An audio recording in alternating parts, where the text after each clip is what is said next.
The leader of Crimea's Tatars has urged NATO to intervene in the Ukrainian region, urging the alliance to avert a massacre. The Turkish Muslim minority make up 12% of Crimea's population. Mustafa Cemilev said,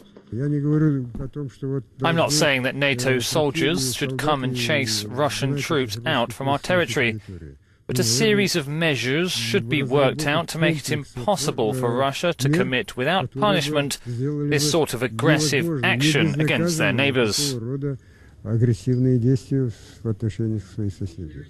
Cemilev also called for UN peacekeepers to be sent to Crimea, but added there would be no armed response from the local population if NATO failed to intervene. "We are not suicidal. Life must clearly go on. We're going to look for different ways of defending our rights and saving the lives of our compatriots. Our nation is not big enough to fight against the might of Russia."